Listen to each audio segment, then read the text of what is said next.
Well, hey folks, it's your old pal King Waspinator. Welcome back to Total Party Skills. When I originally conceived of this video, I was going to make it 3 great alternatives to Dungeons and Dragons. However, I couldn't really think of a third game that I hold at the same level as the 2 I am going to talk about. So here we go with 2 great alternatives to Dungeons and Dragons. Now, by alternatives to Dungeons and Dragons, I don't just mean any old random role-playing game. They gotta kind of do the same thing. They got to be fantasy genre. They got to kind of have roughly the same kind of balance of classes and all that kind of stuff. Uh, the ability to be generic so that you can personally tailor and craft a world of your own design or use the world that's implied with the product. Um, Obviously, a lot of options are out there in terms of the OSR. I know it's not the most popular opinion in the world, and as much as I appreciate the fact that the OSR exists, I find a lot of it incredibly redundant. A lot of different rule books out there, all basically doing the exact same thing, which is to try to recreate some long lost memory of playing D&D in the early 80s or late 70s or something like that. Basically, it's just here's yet another version of the D&D basic rules, but tweaked a little bit to incorporate some of the more modern stuff like ascending AC or how you do skill checks and so on and so forth. Really, the only OSR book that I actually really think is really worth anyone's time would be Lion and Dragon, and that's because it's trying hard to make D&D something closer to what the actual stories of that era of human history would feel like. Mostly in terms of how the characters work, more than anything else. And the bulk of the book is mostly like character information and stuff. They change how magic works for both clerics and magisters. I do like the fact that they make a point of mentioning that clerics are a warrior holy order unto themselves and are not part of the standard traditional clergy. Uh, Magisters, wizards, is just another title. Much more about summoning and dealing with demons and evil entities and stuff like that, and less about casting random fireballs every round. Fighters, thieves are basically unchanged. It bills itself as authentic medieval. I think more accurately it should be authentic medieval British, since the general assumption is that all your characters are humans. The core 4 classes are for your Anglish peoples, whereas the Welsh are kind of like gypsy kind of a vibe going on. Both the Welsh and the Scotsmen kind of have a class unto their own, kind of how like in the original D&D, the basic D&D, elves and dwarves and halflings were both a race and a class. They kind of do that with the Welsh and the Scots. So your Welsh are like your pseudo mystic empowered gypsies, and then your Scotsmen are your barbarians for the setting. You can easily like change a few names if you want. Instead of calling the Simri, you can just make them standard mainland European gypsies, or you can turn the Scotsmen into Norsemen and all that kind of stuff. But that's just a little bit of a cosmetic change. I just appreciate the fact that it is not trying to just perfectly just recreate a D&D that we already have and that you could still go out and buy print copies of. It's actually adding something to the mix, and that's why I consider it, of all the OSR games that I've encountered, and obviously I have not read every last single one of them, but it's the one that I do honestly feel is the most worth your time to check out and actually try out, because it's not just, like I said, it's not just doing the exact same thing that a decrepit old box set from 1977 already did for you. The next one, though, I want to mention is not OSR, and it's probably the one I got a bit more to say about, and that would be the Palladium Fantasy Role-Playing Game. Beyond that, it does something similar to Lion and Dragon in that its classes just are more realistic in terms of like the specific types of occupations it presents, the broader palette of selection, slightly less generic in conception. Instead of just having a generic fighter, you have a variety of men at arms classes, each with their own kind of style and specialties and such. Not everything is leaned into becoming a magic user in the way that especially modern day D&D has become, where paladins are basically also clerics and rangers are also basically druids. A ranger is basically just a wilderness scout.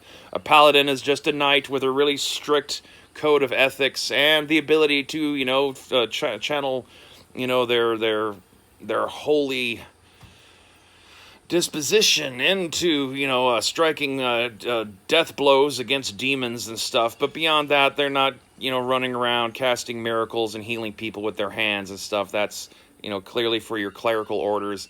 And speaking of the clerical orders, they actually give you a proper priest class as opposed to the cleric, which over the years, especially like as we've gotten into the 21st century, I find when introducing people brand new to D&D and trying to describe what the cleric is to them, there's a little bit of confusion.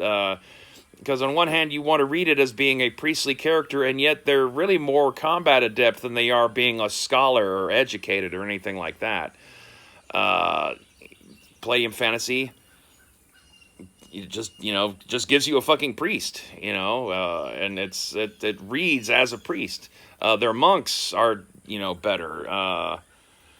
The magic users are great. You have, your classic wizard, but you also have diabolists and summoners.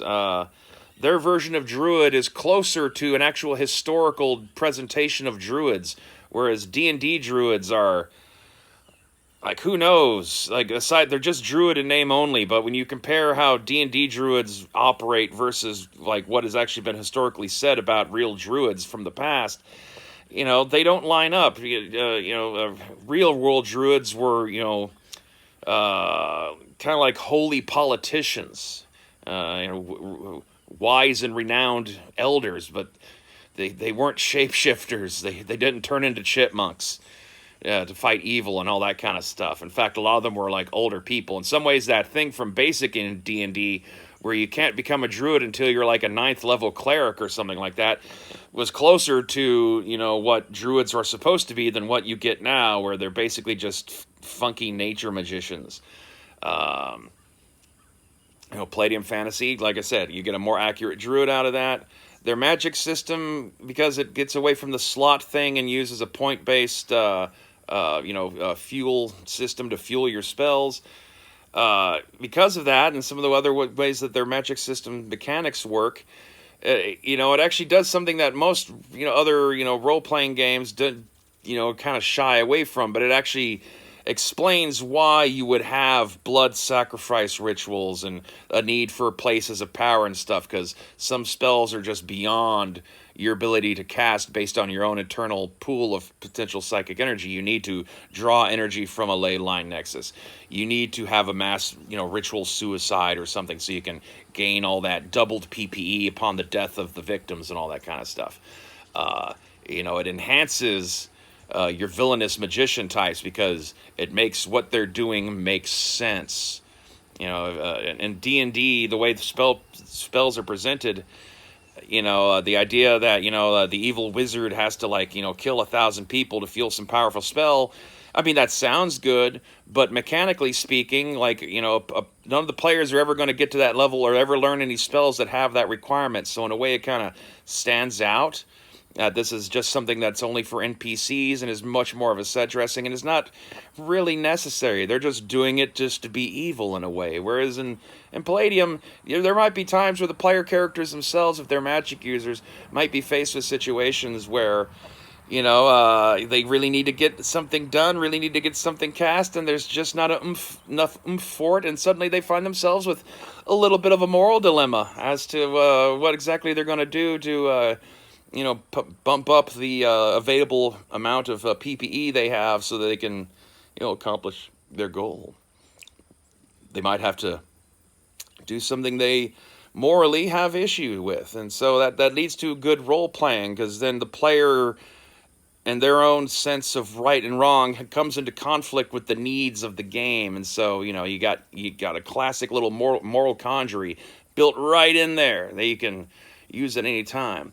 Also, and certainly it's had a shape on my own outlook on things, but it was one of the first fantasy games that did something that, like, modern day youth culture seems to really want D&D to do, which is to make your monster races less universally evil. Obviously, it presents most of the intelligent species of the fantasy genre as playable races. Not just your elves and your dwarves and your gnomes and your humans, but also, the orcs, the kobolds, the goblins, the trolls. They can be player characters, and that means they can be any alignment you want. However, they don't goody two-shoes these peoples. Instead, they just, that there's certain trends. Orcs are brutish and violent, but every once in a while, an orc might be raised or just have a certain amount of innate moral fiber that makes them a bit more chill than your average orc. But it doesn't mean that all orcs are, neutral to the setting, so to say. Even the humans and elves and dwarves aren't actually presented as flat good guys. Most of the major kingdoms of the standard Palladium fantasy setting, are supremacist in nature. You have tons of elf supremacists and dwarf supremacists and human supremacists, and they don't like or trust each other. It's not a cozy, feel-good, everyone get along, every little town is a perfect little mixture of humans with a little tiny amount of elves, and you got some dwarves running the smith. Most settlements are kind of segregated to the one race that controls that settlement and all that kind of stuff. The world itself, it has tons of different environments. You got, your forested kingdom wilderness to the east. You got your big empires. You got your wastelands. You got your steaming jungles. It's a great setting for ocean adventures, pirates, trade, exploration. It's not really on a planet. It's just you got this one singular continent that kind of corkscrews in on itself to kind of create more surface area and more shore area than might otherwise be there if it was just like a disk of land. But you travel far enough out to sea and you hit basically a black wall of void. It's not a planet. The Palladium fantasy world is very much in a pocket dimension that was created by the Cthulian Old Ones that are still buried in the setting. If I have any complaints about it, it's a bit vague about the religions that operate in the setting. There's tons of different cults, most of which are made up or loosely based upon human cultures. And yet at the same time, though, you also have the Egyptian pantheon from Earth stuck in the middle of their setting, too. And so how exactly you want to juggle and mix match those things together is kind of left up to the dungeon master, which is also cool.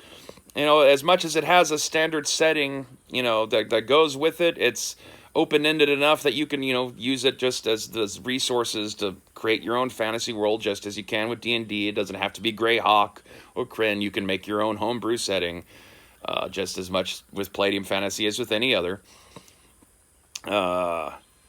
And yeah, it's solid. I know people out there seem to have some issues with the combat system, but because the Palladium Fantasy doesn't have all the firearms and the mega damage, it's a lot easier to manage in that one than in others. It actually gives there's actually reason to wear armor and all that kind of stuff.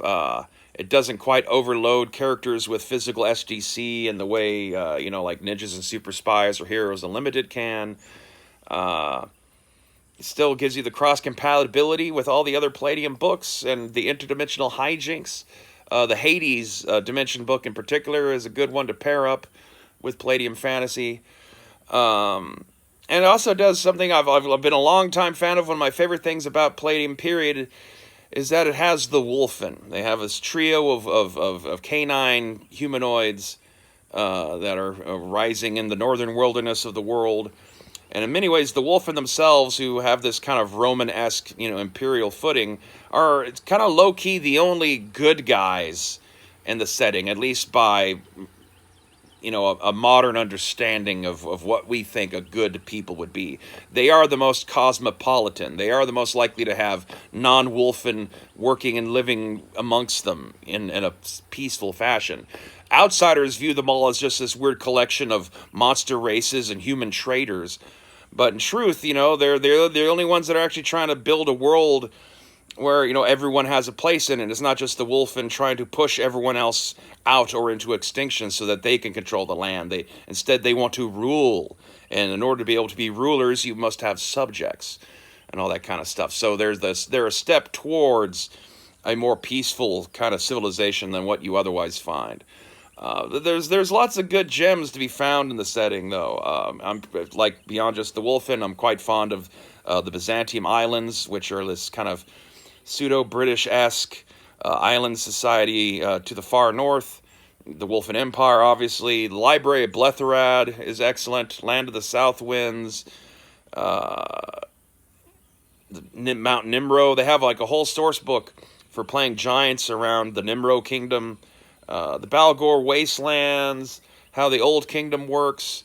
There's lots to be mined there and used if you want to actually use their setting as presented. But like I said, though, it's generic just barely enough that you can create your own world, make up your own cults and gods and all that kind of stuff, and just use the races presented as you feel.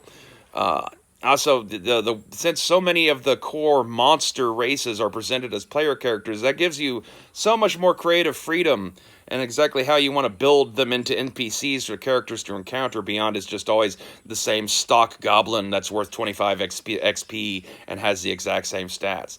It's a pro and a con, though. It means that if you're really wanting to, dive in and do the game justice, you have to spend a lot more time doing homework making your NPCs. Generally, for NPC stuff, I'll just stick to whatever the character class basic skills are and not worry less about, picking a bunch of secondary skills and OCC related skills for them. Just give them the standard fare. The Palladium Fantasy, also like a lot of Palladium games, tends to front load the player characters with their abilities, but they suck at them and have to get better, as opposed to D&D where they start off with a handful of things, and then as you go along, you unlock more and more powers. Palladium is much more prone to giving you all that at the front. Not with every class, but most of the classes will give you pretty much everything you can do at first level. It's going to take time to actually build up your percentage points on your skill levels to a point where you actually feel like you're effective in your occupation. Still has that Palladium Fantasy that uses the same experience system that the other Palladium games use. So then, in a way, combat even isn't as important in order to be able to advance your character as the ability to come up with plans on the fly and execute them.